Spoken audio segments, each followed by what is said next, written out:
Olá, turma, tudo bom com vocês? Mais uma vez aqui nós dando continuidade à nossa aula. Então, vamos à parte 2 sobre a independência dos Estados Unidos.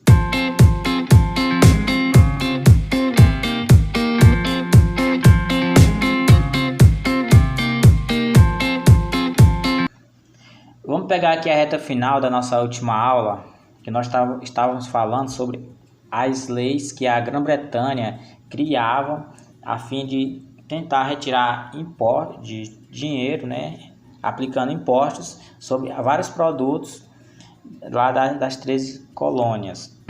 E a gente viu que os colonos, eles não aceitavam de boa, né? Eles tentavam revidar até chegar a um ponto que já não dava mais, que eles estavam cheios dessas interferências que a Grã-Bretanha impusera contra eles.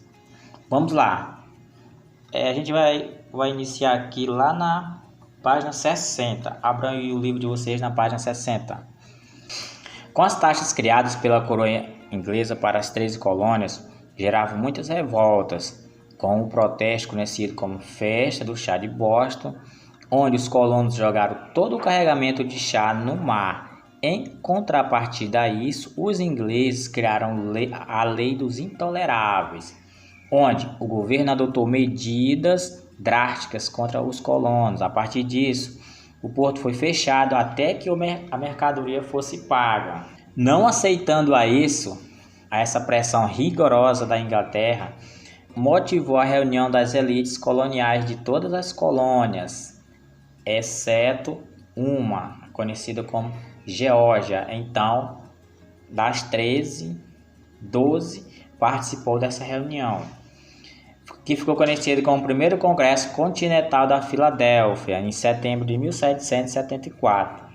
Nesse congresso, discutiu-se a postura da Inglaterra e foi redigido um documento solicitando o abrandamento dessas imposições. Essas imposições que ele se refere é aquelas leis criadas e várias tentativas que a Inglaterra entrava nessas 13 colônias de forma unilateral, sem fazer algum questionamento, sem perguntar se pode entrar ali, se pode fazer isso ou não. Ela chegava e fazia o que queria. E esses colonos dessas 13 colônias não estavam acostumados a isso, né? Eles tinham uma certa liberdade na sua comercialização.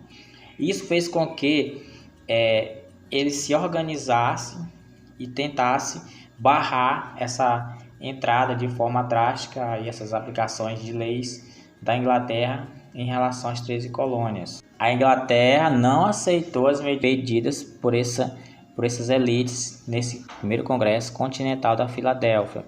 Ela não ouviu, né? Ela fez de conta que isso não aconteceu e nada mudou. Ela aumentou o número de soldados instalados na colônia. Vejam só, ela já tinha uma ideia de que os colonos estavam se organizando e futuramente poderiam tentar um motim, né? Tentar lutar contra a coroa. Eles fizeram o quê? Começaram a jogar soldados para conhecer o território, né? E se a possível guerra acontecesse, eles já tinham a base, né? Tinham uma certa preparação contra esses colonos. 2 anos depois, os colonos se organizaram novamente no que ficou conhecido segundo Congresso Continental da Colônia, que contou com representantes de todas as colônias, inclusive a Geórgia. Lembrando que essa Geórgia ela não participou lá da primeira reunião, né? Tinha sido 12. Com esse segundo congresso, já foram as 13 colônias. Nessa reunião, eles optaram por romper definitivamente com a metrópole, né? No caso, a Grã-Bretanha, e redigiram a Declaração de Independência, que foi finalizada em 4 de julho de 1776. Ou seja, né, é o dia do grito da independência dos americanos. Lembra que aqui no Brasil teve o grito de independência lá no 7 de setembro de 1822?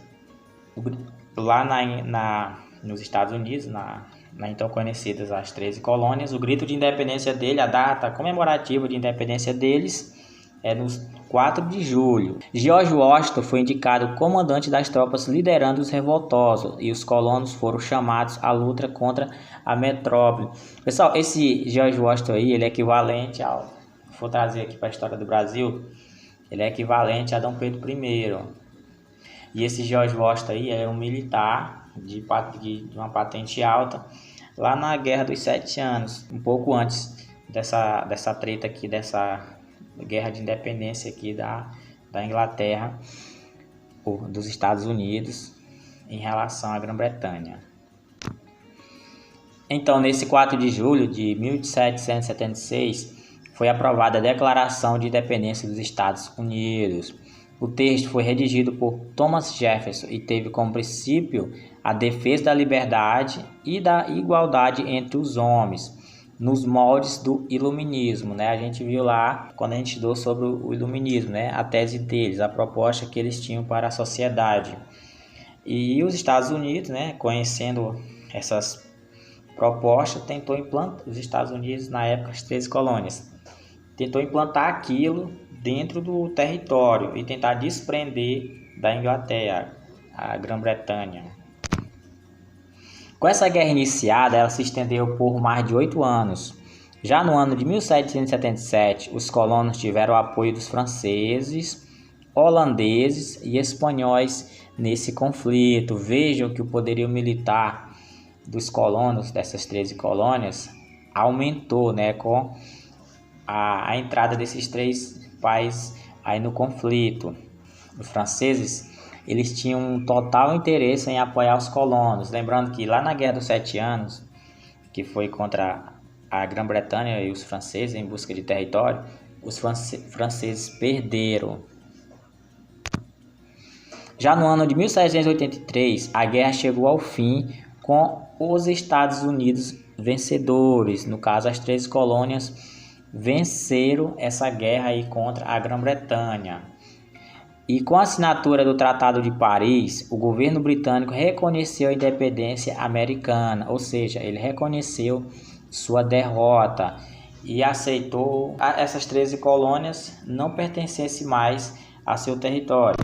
Com as 13 colônias independentes, e cada colônia, né, era equivalente a um estado, eles não tinham assim uma lei geral, eles tentaram se organizar como um país, né?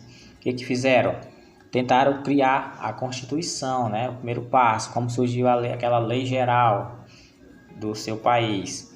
Enquanto acontecia a guerra contra a Grã-Bretanha, os 3 novos estados, ou seja, antes eram 13 colônias, após a independência, essas colônias viraram estados e se organizaram em torno de um único governo. A Constituição foi aprovada no ano de 1777. Assegurava a autonomia dos novos estados e atribuiu ao Congresso os principais poderes do governo central. Mas, como os estados tinham suas diferenças, de início foi bem complicado essa unificação. Lembrando que esses estados, antes as 13 colônias, eles não tinham assim um pensamento igualitário, né? Tinha um pensamento diferente, principalmente as colônias do sul e as colônias do norte. O texto da Constituição também estabelecia a divisão do Estado em 3 poderes: executivo, legislativo e judiciário, mais uma inspiração lá do iluminismo, né? Essa proposta aqui foi elaborada por Montesquieu. A gente já estudou sobre ele. Já no ano de 1789, ela sofreu alterações, introduzindo emendas que asseguravam a liberdade de expressão, de imprensa, de crença, de reunião em espaços públicos e protestar contra o governo. Olha só as mudanças e as transformações que essas 13 colônias, agora estados, estavam sofrendo com a independência. E essa Constituição, ela tinha um principal objetivo, era elaborar com o propósito de afirmar e proteger os direitos dos cidadãos estadunidenses. Mas, nessa época, o significado da palavra cidadão era bem diferente do que conhecemos hoje. Vamos dar uma olhada aqui no dicionário, como é descrito lá a palavra cidadão. Lá diz assim, ó: indivíduo que, como membro de um Estado, usufrui de direitos civis e políticos por estes garantidos e desempenha os deveres que, nesta condição, lhes são atribuídos. Ele generaliza tudo. Nessa Constituição americana, o cidadão tem um significado diferente. Olha só como era o cidadão americano reconhecido na Constituição na época.